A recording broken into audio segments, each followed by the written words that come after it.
Welcome everyone to the Canarian International Meeting of Alcoholics Anonymous. My name is Mossy and I am an alcoholic.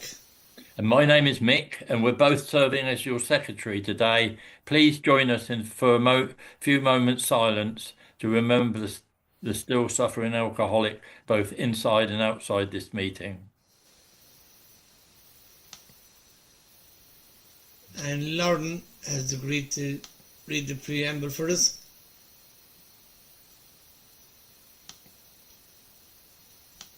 Am I muted? Yeah. Hello, I'm Lauren and I'm an alcoholic. Alcoholics Anonymous is a fellowship of men and women who share their experience, strength and hope with each other that they may solve their common problem to help others to recover from alcoholism. The only requirement for membership is a desire to stop drinking. There are no dues or fees for AA membership, and we are self-supporting through our own contributions. AA is not allied with any sect, denomination, politics, organisation or institution, does not wish to engage in any controversy, neither endorses nor opposes any causes. Our primary purpose is to stay sober and help others. Whoa, what's going on? To achieve sobriety. Thank you. Thank you, Lauren. And a very warm welcome goes out to any newcomers or anyone returning to Alcoholics Anonymous. The chat is now disabled until the end of the meeting, except for the meeting host. If you feel the meeting security is at risk at any time during this meeting, please private message one of the co-hosts so that they can check it out. And thanks, Mick. And this is our old timers meeting, guys. So our speaker today is E.S.H from Maui. And you get to speak for about 40 or 50 minutes, Jim. We won't time yet. We'll just let you run off. And that's it. Thanks a million for joining us. And it's great to have such a crowd from Hawaii join our group. Thanks, Mick. Jim. Take it away, Jim. Okay, my name is Jim Hoover. I'm an alcoholic. My sobriety date is November 23rd, 1986. I got sober then, and I haven't had to take another drink by the grace of God and the people here on this program because I can't do it by myself. Let you know a little bit about the beginning of me. I was born into a Quaker family. Now, if you know what Quakers are, they don't drink there at all. And I became a professional at drinking. I had no mentors on the thing and stuff. It was all self-learned. What I learned is my first drink was I was roofing my parents' house, and we were replacing shingles on it. And I remember my uncle Jim, who I'm somewhat named after, he brought me. He said, "What do you want?" And I said, well, "I want a 6-pack," and he bought me 2. And my brother was up there with me and stuff, and I was doing one line, and he was behind me with the other line. And if you go to Southern California, in Santa Ana, California, and look up at the house that I grew up in, you can see the shingles be straight, and then after I drank, they kind of wavered. So I didn't do a straight line. I just it started going all over the place. But I liked the feeling so much, and stuff. And I remember drinking that 6-pack and then throwing up. And most people that I know of, that if that had happened, they'd never drink again. But the next day I wanted to do it again. So I'm probably an alcoholic from the first drink I ever had. Knowing me from telling you that I was from a Quaker family stuff, I had a problem with that religion and stuff. I never fit in with the religion or my family for some reason. I'm the middle child, and both my brothers are not alcoholics. I'm the only one that got blessed with this disease. I say blessed because I do have a program that I learned how to be a better person with that. Because when I drank, I am not a good person. I'm a thief, a liar, and most anything else like that. I mean, I remember growing up that I was counted on for doing things, and I would not do it. I remember saying that I would be someplace, and if a drink came up, that was where I went. I didn't care about any other things. So that in the third grade, to backtrack a bit, I my religion, I had a problem with the religion, and the religion was the Adam and Eve thing. I remember thinking about that, and as a child, I said, well, if Adam and Eve are the first humans, and they had sons, Cain and Abel, and they had wives, where did the wives come from? And my question was, did they marry the sisters, or did they marry something else? I mean, and my pastor at that time said, you're going to hell, Jim." And or Jamie is what it was, because I had three Jims in our family. And so in the third grade, I remember my dad, who was getting letters back from the public school that said he doesn't work well with others, and he doesn't live up to his potential. He thought the best thing for me to do go into military school, and the only military school in the area was called St. Catherine's. And if you understand the names of the things, St. Catherine's is a Catholic military academy. And I remember uh, having to take catechism in there, and one of the things I remember, the thing, it was a mortal sin if you ate meat on Friday. And then somewhere down the line, when I was there, the Pope had said, "Okay, now it's all right to eat meat on Friday." And my question to the priest at that time is, "Well, all those people that are in hell for eating meat on Friday, do they get to come to heaven?" And of course, the priest there said, "Jim, you're going to hell." And so I have the distinction of having two religions tell me that I'm going to hell. And so I rejected all religions at that time. I started drinking when I was 13. I drank all the way through high school. I did. I remember stealing beer from a beer truck, and I was stealing cases of it, and I ended up being able to drink more often than a lot of people. As I grew up and stuff like that, I remember being 17 and I could go into bars. They never carded me for that. Here, the drinking age is 21, and I was 17 and going into bars and drinking stuff. So I got away with a lot of stuff.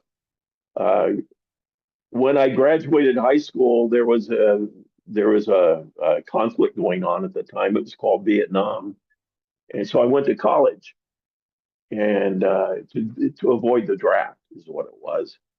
And I remembered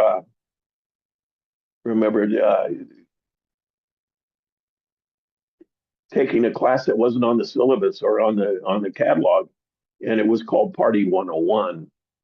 And so I partied with it. That became my major, uh, and my grades started going down. And when I got to a 2.0 grade average, they sent notices to the draft board, and the draft board sent me a letter, said, "Greetings, you're now been invited to join the army."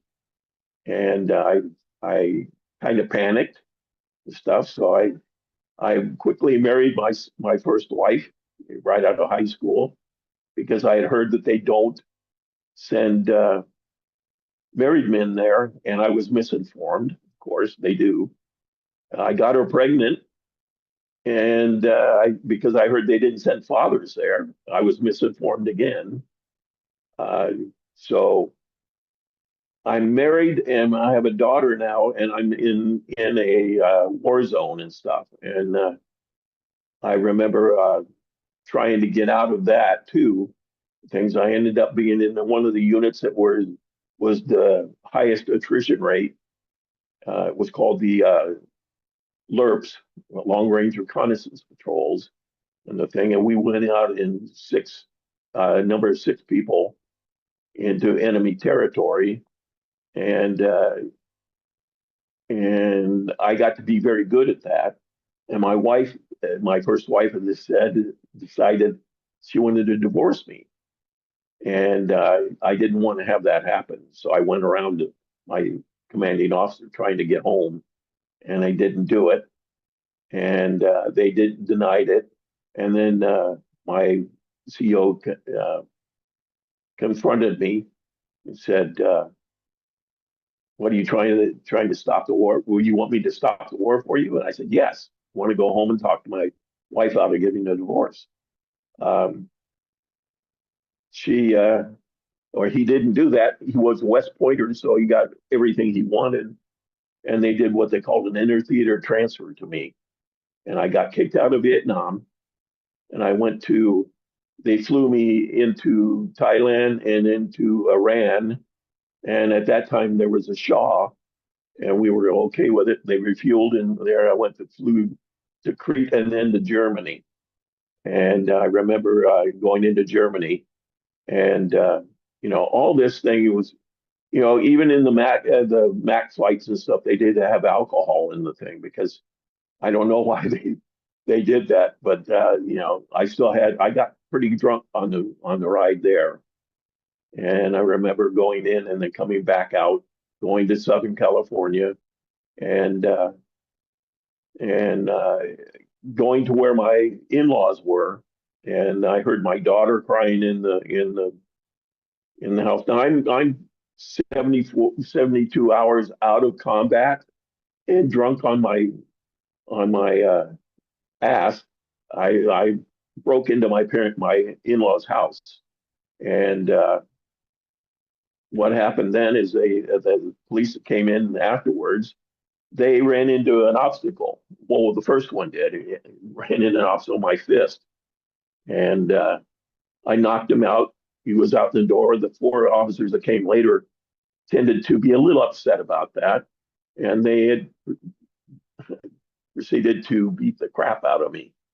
And they sent me in the hospital. I got my orders reversed, and then I flew back to Germany and stuff. And I remember continually drinking that time, and I got in a lot of trouble, but not enough to get me out of the service.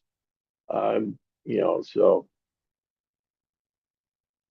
I got out of the service after 3 years. I had what they call PTSD on the thing, and I tried to self-medicate with alcohol because it did have that magic elixir type thing. It made me forget a lot of the stuff. Maybe I didn't care about it anymore. Uh, I met my second wife, and on when I was drunk at a 7-year reunion of my high school, and I married her. And it went for 9 years. 8 years of that, I put her through pure hell stuff. Okay, and then on that final year, I remember I was in a dumpster because she was tired of my drinking, so she took all my money away from me. And there was no way. She said, "There's no way you can get alcohol with no money." But she didn't realize that I knew where a bar threw away their bottles. And here in the States, I remember that a lot of bars will throw away an inch of alcohol in a bottle so they can put the new bottle up for display. And they throw those away. And I was in a dumpster at 7 o'clock in the morning because alcohol at that time had gone past the magic elixir and it was more into the necessity. I worked as a senior engineering tech, which means I was making circuit boards from schematics. And that entailed that I held a soldering iron in one hand, a piece of solder in the other hand, and put it on a point long for it to melt. But I shook so bad because I had alcohol poisoning, or alcohol dimensions, and I just could not function without the alcohol. So I'm in a dumpster at 7 o'clock in the morning, but I didn't think I was an alcoholic. Now, to me, an alcoholic was a guy who was living on Skid Row and he drank his alcohol from a paper bag because he didn't want people to know he was drinking. And that to me was an alcoholic. But here I am making good money and I'm in a dumpster early in the morning so I can function and do my work and stuff like that. So I can continue this lie about not being an alcoholic. Uh, if you've ever been in a dumpster, you can't do it quietly. And what happened is it was 7 o'clock in the morning and I was in this dumpster, making a lot of noise and there were kids out playing. And I remember seeing the kids peek over the edge of the dumpster and say, look at the alcoholic in the dumpster. And you know what? That was the moment of clarity that I had because I realized these kids had no horse in the rodeo. So why would they say the alcoholic in the dumpster? And it dawned on me then that yes, I'm an alcoholic. I'm in a dumpster pouring alcohol in the body in a bottle so I can get it into my system and I go to work. It scared me. It really scared me. I got up out of the dumpster and I called AA at that time and I wanted to, because I was going to work. We had an hour lunch on the thing and I wanted to go to an AA meeting because that was the only place I knew that had a way to stop. And it was the only one that I'd seen people who were members of it that had stopped. I had tried stopping. There was a company at one time called E.S.H. And E.S.H. had what they called aversion training. And what that involved was you would come to their office, you'd bring a bottle of alcohol, and you'd bring a glass, and you would sit at a table, and they would wire you up with electrodes, and they would sit and talk to you, and then you would pour a drink, and you'd take the drink, and they'd shock you. It was supposed to prove that, like Pavlov's dog, when they heard the bell ring, that you salivate. But this was, you would think that you got a shock every time you drank. That would mean you would be aversion training on the thing. I tell people it doesn't work for me because I'm an alcoholic. I can't work as an electrician now because when I get shocked, I want to get a drink. So it was the great part about this is it didn't work because I'm an alcoholic. In chapter 3, it says that nobody likes to admit that they're not like their fellows, and nobody likes to admit that because I am different from normal people, whatever normal is. I am a member of a group here that when alcohol gets into the system, it works differently than it does with normal people. I have a method way to produce alcohol or to reduce alcohol into things that is different from the normal people. They can metabolize the alcohol. My body will not metabolize the same thing. What it does is it creates a thing in the system to want more stuff, and it does do that. I have a I have a obsession thing, and the obsession was deeply ingrained in me because I'd been doing this for 22 years. And, the great thing that I remember on the program is you have to admit that you are an alcoholic to your innermost self. Now, I can admit that I'm an alcoholic to everybody, but it's harder to admit to myself that I'm an alcoholic because I can justify most anything, and that is the way it happened during my first step. I said it. I didn't mean it at first. I fought a lot of the steps, tooth and nail and the stuff. Went to the second step because they said power greater than myself could restore me to sanity. I didn't think I was insane. But here's the thing. I'm in a dumpster. at 7 o'clock in the morning, getting alcohol in my system. Not very many sane people do that. So yes, I am insane. Okay, and I had a lot of insane behaviors, and I had to take that into account there. Yes, I'm insane, and I had to be brought that had to be brought to me by my sponsor. Now, in the old days, we had to go to a lot of meetings and find somebody that we wanted what they had, and that's what I did on the thing. I went to meetings. My second meeting, I had a temporary alcoholic sponsor, and what he did on me is they needed a coffee maker at the time, and he said, "You're doing the coffee," and I didn't want to do it. And I remember making the worst coffee there ever. We had these cup percolators. They were big percolators, and they had a about a 3.5 inch tray on the top, and I filled the thing up with coffee. And it perked. And what people would say is, if you put a spoon in some coffee and it stands up, well, mine would you put the spoon in it would eat the spoon. So I made the worst coffee, and nobody complained about it because in the states here they have their tradition. If you complain about the coffee, you show up a half an hour late earlier in the meeting and you make the coffee. So nobody made complaints of it. I held that coffee maker job for 2 years. I did because it kept me coming to the meetings.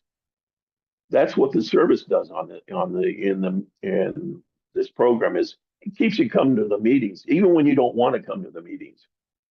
And I'm a firm believer that of the 90 and 90 thing, 90 and 90 was 90 meetings in 90 days, and you don't get to build them up. So you can't take 3 meetings in one day and then skip 3 days. You have to make one meeting a day at least. And I'm a firm believer of that because that keeps you coming into the program. Uh, my third step, I remember my third step was because I did not believe in a higher power. And my sponsor said, "Well, it's a win-win situation for you." And I said, "Well, how is it a win-win situation for me?" He says, "Well, if you pray and it doesn't work, it's proof there's no God. But if you pray and it works, you get sobriety. That's what you want." And I'm going, "Oh, geez, okay." So I went that way that step. I did the third step prayer, and with my sponsor, and we actually knelt down and did it like it said in the book. And you know what? It worked. I didn't have to. The obsession was taken away from me, and at that point, that was a great thing. Doing the inventory next was the fourth step. I remember doing that one, and I remember doing about 10 pages of the fourth step. And I remember there are stuff on that thing that I didn't want anybody to know. I had a trust issue. If I gave you information of some of the bad stuff I did, I I thought you might use it against me. So I was hesitant about a fifth step. So one of the traditions in the meetings here in the States is you do the meeting after the meeting and you go someplace and you have like fellowship and the things. And I remember I'm sitting in a cafe and I'm eavesdropping on the booth behind me because I'm picking up words from the program. And they're talking about that. My people are talking about it. So my people get up, his people get up. I turn around real quick to the guy that's sitting there and I said, "Can I do a fifth step with you?" And he thought for a bit and said, "Yeah, sure." So I went in and I spewed all this stuff. And I mean, there was like 10 pages of the thing. And he sat and listened to me and he didn't run out of the screaming out of the cafe because I had some stuff in there. I thought it was pretty bad. And, he didn't do that. And at the end of that thing, it was like there was a weight. It was a physical weight that was off my shoulders. that was a strange thing for me because I've been holding some of this stuff for years that I didn't know I'd been holding. The great part of this program is it does do stuff that it makes you think about what happens next. And the next thing was the sixth step. I'm willing to have all my defects of character removed from my person. I'm willing to do it, and that was the thing about it. And then the seventh step comes in is that I'm humbly asking him to remove my shortcomings, and I did all that. The funny thing is, a lot of the shortcomings weren't removed at that point. And but I had asked for it and things, and what it does in that point of the thing is it makes me more aware of my shortcomings.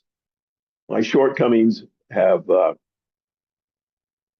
some of them been diminished on the thing, but they haven't been removed yet. I have what they call a smart mouth, stuff like that, and I tend to not have very much tact when somebody talks to me and stuff, and that's one of my shortcomings. Stubbornness, resentment of authority, and stuff like that. There's a lot of that still there, but it's manageable now. The eighth step. Now, when I did the eighth step, they explained to me is it's not like the fourth step. The eighth step is what I did to somebody, and what I need to do is make what I did. I made a list of what I did to other people, and I remember the ninth step, doing the reparation. When I got sober, my parents had passed on. Um, I didn't never got to make amends to them, and my sponsor at times says write a letter for it, and then you go to their grave sites and you read it out loud, and then you burn it, and it worked. And with that, I felt like I had made amends to my parents, stuff like that. I one of the strange things was I remember when I told you when I drank when a young kid, I would steal beer from beer trucks.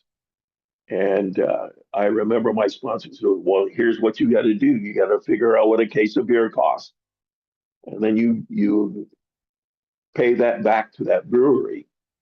And I remember that was quite a big bill that I had to do, but I did do that. And I can imagine the beer brewery coming up and saying, "We just got this check from this guy. We don't know what's from." And then they figured out, well, it might be from somebody taking the beers from the truck. But there's always that thought there. So I made amends to friends, um, my brothers and stuff. I figured out really early in drinking things that if you steal from family, they don't call the police on you. You steal from strangers, they'll call police on you. So I did do a lot of damage with my brothers and stuff like that. Uh, the ninth step was a good thing too. I still have some amends due. They're on the shelf, but it's okay because I'm willing to make those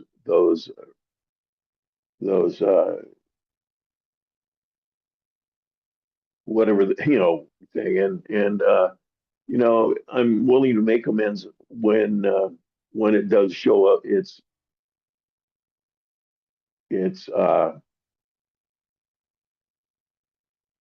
well, but the tenth step now is coming in, and now daily at the end of the day, I usually think back. I don't write them down a lot of times, but I do think back on the day and what I did and how something could be better done and stuff. And then the next day I can go make amends on it.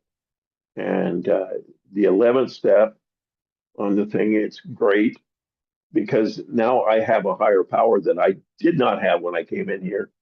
There's an old saying in the meetings, thank God for AA and thank AA for God, because AA actually gave me a higher power that I didn't have when I came in here. It's not the same as any other one that I've done. Like I said, I grew up with a God that's punishing, and my higher power is not that way. My higher power will accept whatever I do, my good and the bad stuff. I remember I'm not sure which prayer it was. It says, take my faults with bad and good with and accept me on things like that. And that's, to me, that's a freeing thing. The 12 step, I've done a lot of 12-step programs. I used to um, work at central office. I would volunteer there, and then I'd answer the phones, and we had 12-step programs, and we go out and do the things to wet drunks and things like that.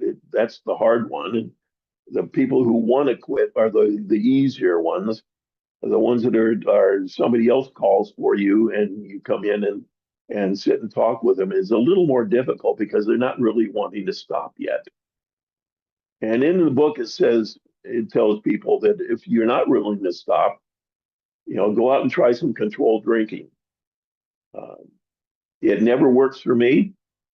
And, what I see now is a lot of people who are in the program, they they stop going to meetings or they make something else a priority.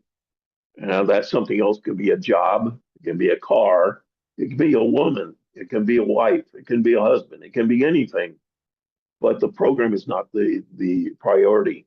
And I've always seen them go out. And I've never seen somebody coming back in saying, "Oh, it's lovely out there. You can drink like a gentleman." To tell the truth, if that was a fact, I'd probably be out the first one out.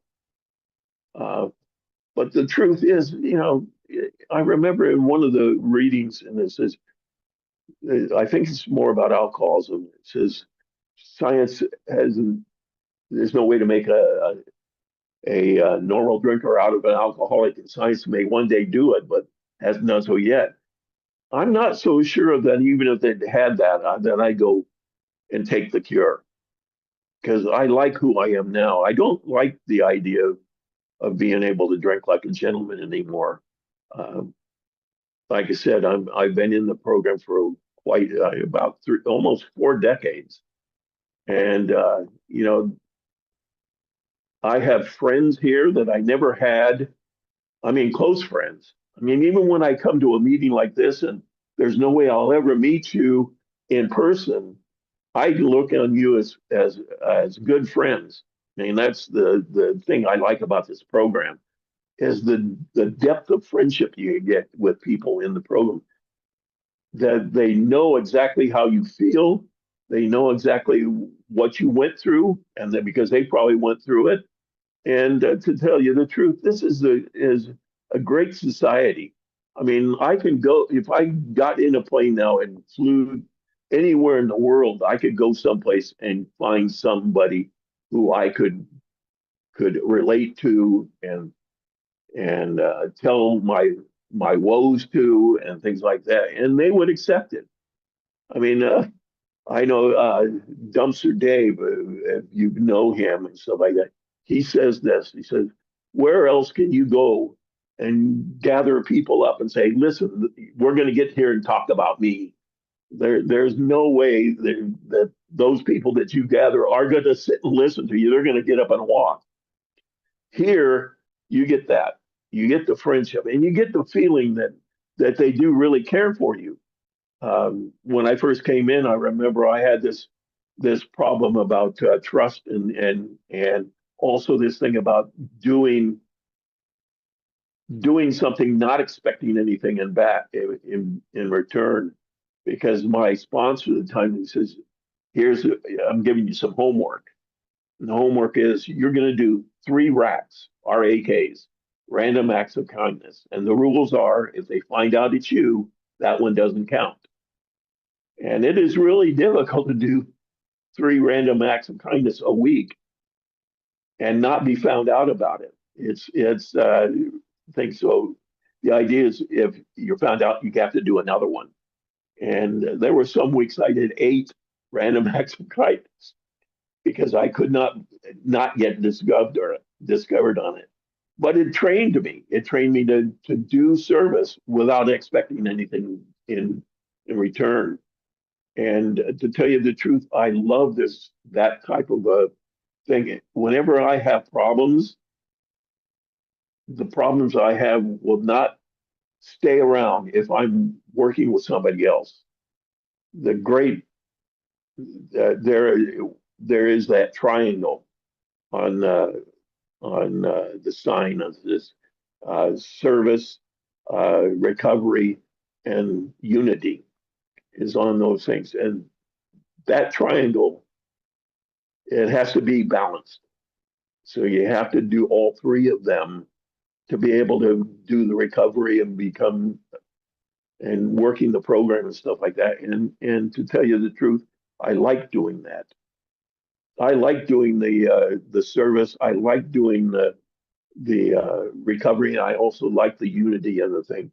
There are so many times because we have this political problem in this country, and there is so much that I'd want to talk about on that, but I keep it out of there because I know that will split the meetings, and I don't want that. It has to be unified.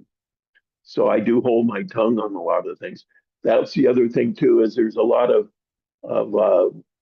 when we have a resentment and stuff, it's pause and reflect before we do it. I've written the emails that my sponsor says you can write the email, but don't send it.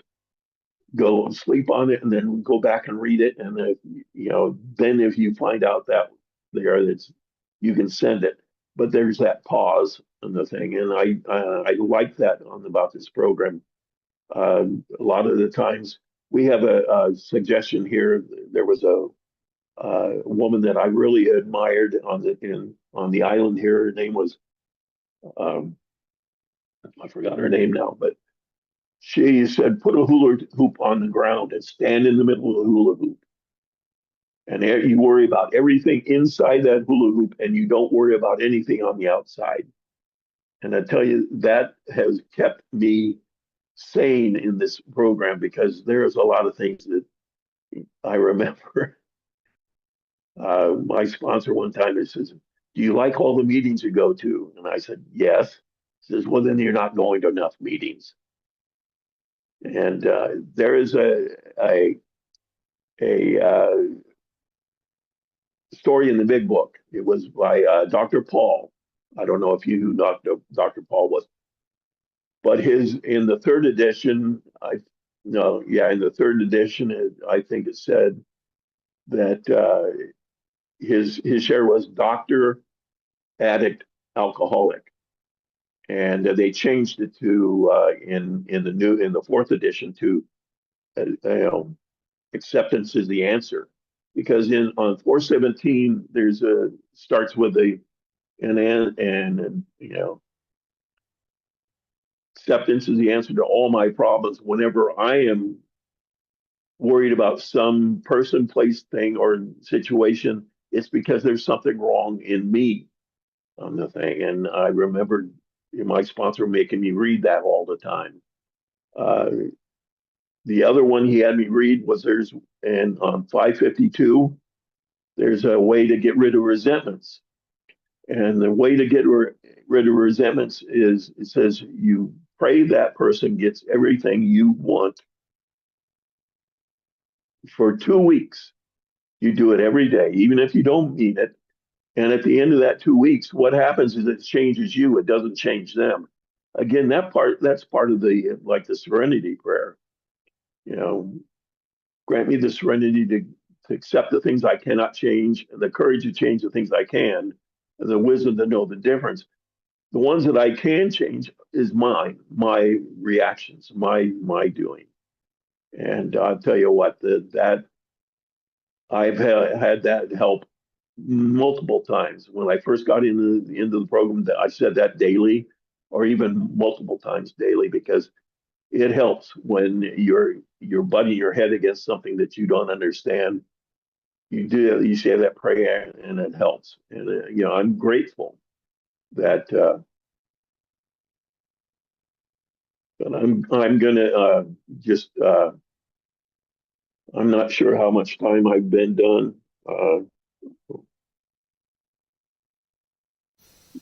I guess that's enough. So I'm grateful for the program. Thanks again. And if you're a newcomer, try this for a year. If you don't like what has happened at the end of that year, we will cheerfully refund your misery. You can have it all back. The trouble is you've ruined your relapse because now you know there's a solution and it's going to be even harder to come back in. So just stay in the program. Thanks. Thanks, Jim. Pleasure to hear you, man. Absolute pleasure to hear you. You know, one of the things that I was at a meeting one time. There was an English lady sitting beside me on the couch in Osnum House, and she was asked to share. And she said, "I don't want to share it today, but can I read out this article from USA Today, I think it was." And she read out the article where the Yanks had come up with the cure for alcoholism. And you take these tablets and you'll be able to drink normally. And I was thinking, drinking normally, what's normal drinking? Well, if you drink and drive, you could have 2 pints that time and drink and drive. So then I was thinking, right, so 2 pints, you can drink 2 pints, take the tablets, drink 2 pints. And then I was thinking, who in your right mind wants to drink 2 pints anyway? That's only getting me started. I never went for 2 drinks. I never went for 1 drink. Once I picked up a drink, I knew I was gone. And I knew that from day one. And you know, that lady helped me so much that day. I'd love to meet her. She's back in the UK now. I'd love to meet her. Because that was one of the convinces for me that I am an alcoholic. When the meeting was going on, the whole thing was going on in my head, you know. And I'll never forget it. I am an alcoholic. I never drank like a gentleman. And somebody always paid the price for my drinking. And you know, the difference is today I can leave people with a smile. So, take it away there, Mick. Thank you, Mossy. Jim, thank you kindly. I worked in a brewery, and that's when I first took a drink. And I loved what it done to me, and I had no idea. There was people there that drank 10 times the amount I was drinking. And you could drink from early getting there till late at night and no one controlled you, But it changed me, and I loved what it changed me to for a while. Then it went the other way. I was in trouble all the time. And I'd blame people, places and things. But coming into Alcoholics Anonymous, I learned that the drink wasn't my problem. I was the problem, and I had to learn to deal with life on life's terms. And it was people like you, Jim, and Mossy, and everyone on these screens giving me little snippets. I weren't the best person to start with when I came into Alcoholics Anonymous because I didn't think you liked me, but I know you loved me. And I was a very lucky person because all the right people seemed to be around, and I've stuck with AA, and keep practicing what I've been told. And it's given me a life beyond my wildest dreams. And I never dreamt I could feel like I feel today. I've loved, I've lost in love and everything like that, but I've not needed to take a drink because there's always been someone there to help support me, one day at a time. And I love AA. There you go. Right. The promises. If we are painstaking about this phase of our development, we'll be amazed before we are halfway through. We're going to know a new freedom and a new happiness. We will not regret the past, nor wish to shut the door on it. We will comprehend the word serenity, and we will know peace. No matter how far down the scale we have gone, we will see how our experience can benefit others. That feeling of uselessness and self-pity will disappear. We will lose interest in selfish things and gain interest in our fellows. Self-seeking will slip away. Our whole attitude and outlook upon life will change. Fear of people and of economic insecurity will leave us. We will intuitively know how to handle situations which used to baffle us.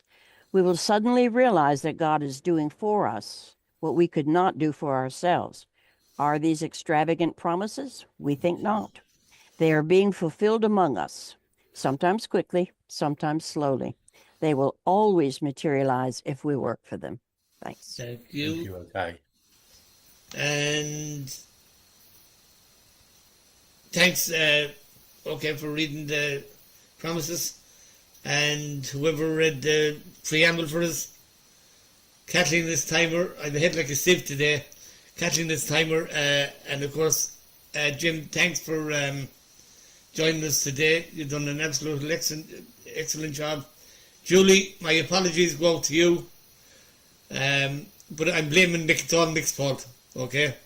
Got broad shoulders. So there you go. That's me done. A reminder, we have a meeting 7 days a week at 8:30 a.m. UK time. We also have a lunchtime meeting on every Sunday at 1 p.m. This is a meditation meeting. And we have Saturday at 6 o'clock we have the old timers, an extended show recorded for the archives, and Thursday evening we have a meeting at 7:30 UK time. We use the same meeting codes for all our meetings. Stick around for fellowship after the meeting. If you want a breakout room, please ask the host. And the yellow card. Who you see here? What you hear here, When you leave here. let it stay here. And that's it, guys. That's a wrap. Just to get Jim to lead us out with the Serenity Prayer. And again, thanks, Jim, for joining us this evening. Okay, my name is Jim Hoover and I'm an alcoholic. Okay. God, And the serenity, Accept accept the things I cannot change. see. Praise Encouraging the things we Things I can, can. and the wisdom to know the difference. God bless Thank you you, all. God, for a lovely meeting. Everyone. Bye. God bless. Lovely meeting. Bye. Bye.